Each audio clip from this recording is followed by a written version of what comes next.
नमस्कार, एस्ट्रो तक में आपका बहुत बहुत स्वागत है। मैं हूं एस्ट्रोलॉजर प्रवीण मिश्र। आप देख रहे हैं हमारा खास कार्यक्रम आज का उपाय। आज के उपाय में हम अपने दर्शकों को बताएंगे कि पितृपक्ष में क्या दान करना चाहिए। सबके मन में ये सवाल उठता है कि हम अपने पूर्वजों के निमित्त दान करें, लेकिन ऐसी कौन सी चीज़ें हैं जो आप दान करें जिससे आपके पूर्वज आप पर प्रसन्न हो और आपको आशीर्वाद दें। ये ध्यान रखिएगा कि आपके पूर्वज हमेशा आपकी भलाई चाहते हैं, तो जब भी दान करें तो अपने बजट का ख्याल रखें।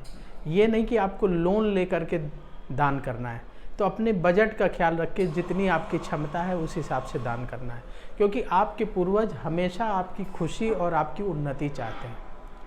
तो हम आपको बताते हैं कि पितृपक्ष में आप कौन कौन सी चीज़ों का दान कर सकते हैं जिससे आपके पितृदेव, आपके पूर्वज आपके ऊपर प्रसन्न होंगे और आशीर्वाद देंगे। देखिए, सबसे पहली बात तो ये है कि जिस तिथि को आपके पूर्वज की मृत्यु हुई है, जिनके निमित्त आप श्राद्ध करना चाहते हैं, उस तिथि को उनका श्राद्ध करिएगा, पिंडदान करिएगा, तर्पण करिएगा और किसी गरीब ब्राह्मण को भोजन कराइएगा। ये तो आपको करना ही है।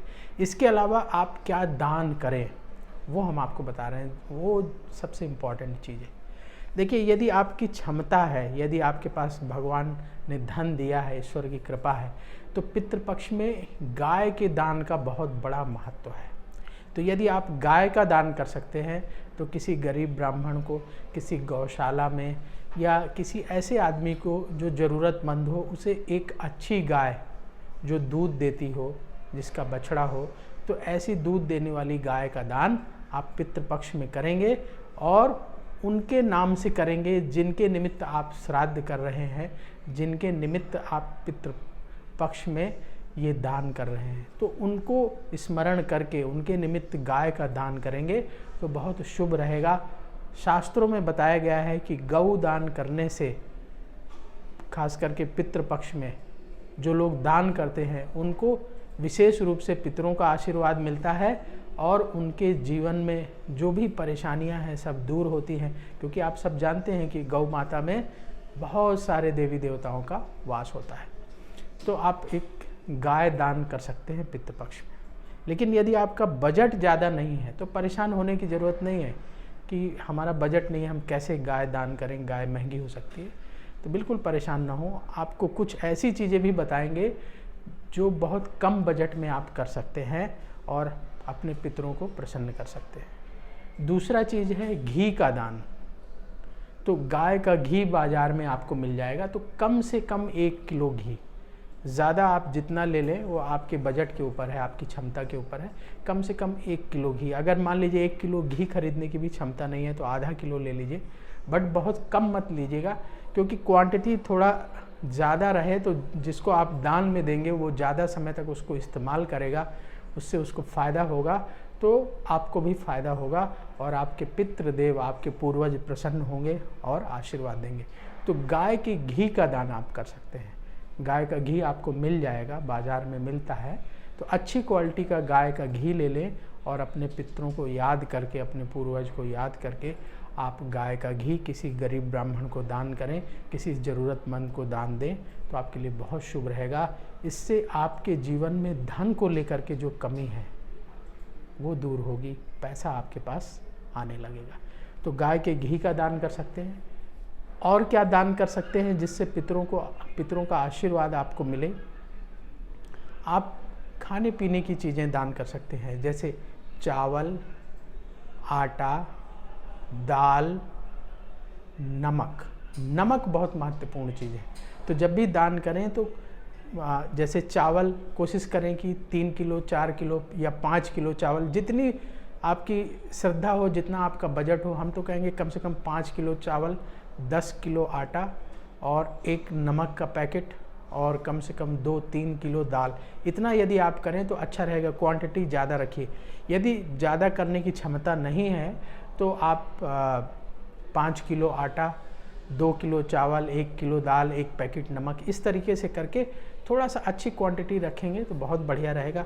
यदि उतनी भी करने की क्षमता नहीं है तो कम से कम 1 किलो आटा, 1 किलो चावल, आधा किलो दाल और एक नमक का पैकेट, इतना तो कर ही सकते हैं। तो क्वांटिटी आप अपने बजट के हिसाब से बढ़ा लीजिएगा, घटा लीजिएगा।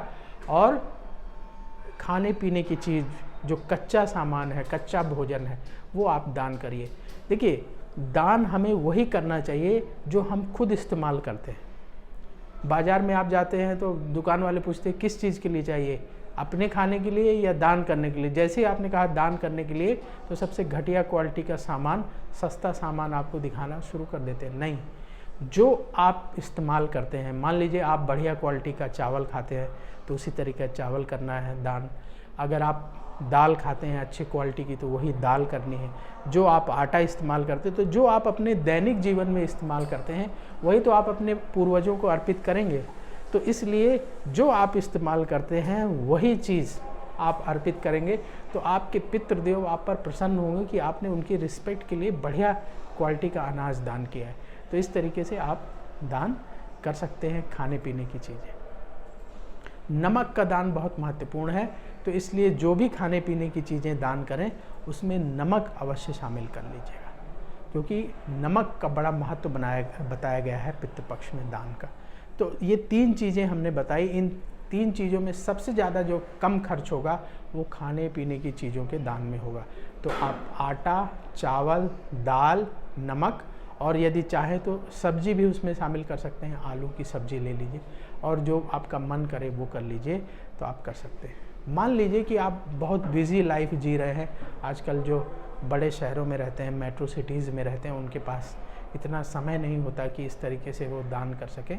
तो आप क्या कर सकते हैं कि आप फल ले लीजिए, और जैसे केला है, सेब है, जो ऋतु फल इस समय मिल रहा हो वो फल ले लीजिए, और क्वांटिटी थोड़ा ज़्यादा रखिएगा, और वो भी आप अपने पितरों के निमित्त याद करके गरीबों को बांट दें, किसी ज़रूरतमंद को दे दें, गरीब ब्राह्मण को दे दें, उसके परिवार को दे दें।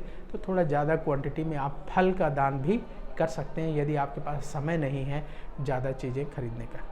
इसके अलावा आप क्या दान कर सकते हैं? वस्त्रों का दान। सफ़ेद रंग के वस्त्र, जैसे आप मान लीजिए कि आपके कोई पूर्वज हैं, उनके निमित्त दान कर रहे हैं, तो सफ़ेद रंग का कपड़ा दे सकते हैं आप उनके लिए। कुर्ता धोती का कपड़ा दे सकते हैं आप, शर्ट पैंट का कपड़ा दे सकते। शर्ट पैंट का देना है तो कोशिश करिएगा कि शर्ट सफ़ेद हो, पैंट कोई डार्क कलर का भी दे सकते हैं। तो आप कपड़े का भी, वस्त्रों का भी दान कर सकते हैं। यदि किसी माता जी के निमित्त दान कर रहे हैं, आपके पूर्वज माता जी का श्राद्ध कर रहे हैं, तो उनके निमित्त आप साड़ी दे सकते हैं, श्रृंगार की सामग्री दे सकते हैं, चूड़ी, बिंदी, जो आप देना चाहें। तो वस्त्र दान भी आप कर सकते हैं। तो जितना आपका बजट हो उस हिसाब से, लेकिन चीज़ वही दीजिएगा जो आप खुद इस्तेमाल करने में खुशी महसूस करें। जिस तरह के कपड़े आप पहनते हैं, जिस ब्रांड, जिस क्वालिटी का आप पहनते हैं, कोशिश करिएगा कि उसी तरीके का दान करें। तो आपको भी प्रसन्नता होगी, आपके पूर्वजों को भी प्रसन्नता होगी, और आपको आशीर्वाद भी मिलेगा। तो वस्त्रों का दान भी आप कर सकते हैं। तो और आपके पूर्वजों को जो पसंद हो उस चीज़ का भी दान कर सकते हैं। मान लीजिए आपके पूर्वजों को खीर पसंद थी खाने में, तो आप खीर बना करके गरीबों के बीच में बांट सकते हैं। आपके पूर्वजों को हलवा पसंद था या हलवा पूड़ी खाना पसंद करते थे, तो वो चीज़ आप बना के दान कर सकते हैं। या कोई ख़ास सब्ज़ी उन्हें पसंद थी, तो आप भोजन बनाएं और उसमें वो सब्ज़ी ज़रूर बनाएं और किसी गरीब ब्राह्मण को भोजन कराएं श्राद्ध के दिन, और फिर गरीबों के बीच में बांट दें। तो अपने पूर्वजों की मनपसंद की चीज़ें भी आप दान कर सकते हैं। इसके अलावा आप सोने का दान कर सकते हैं, चांदी का दान कर सकते हैं। तो आपके बजट के ऊपर निर्भर करता है कि आप क्या दान कर सकते हैं। महत्वपूर्ण दान ये है कि खाने पीने की चीज़ों का दान जो सबके बजट में आ जाएगा वो आप करिए, तो आपके पितरों का आशीर्वाद आपको मिलेगा। यदि आप कोई सवाल पूछना चाहते हैं तो कमेंट बॉक्स में अपने सवाल लिख दीजिएगा, तो हम आने वाले कार्यक्रम में आपके सवालों को शामिल करेंगे। साथ ही जब हम लाइव, हमारा सोमवार से लेकर शुक्रवार तक लाइव प्रोग्राम होता है, तो उसमें भी आप सीधे जुड़ सकते हैं और अपने सवाल पूछ सकते हैं। उस लाइव कार्यक्रम में तुरंत आपके सवाल उठाएंगे और जवाब देंगे, तो उसमें भी आप अपने सवाल पूछ सकते हैं।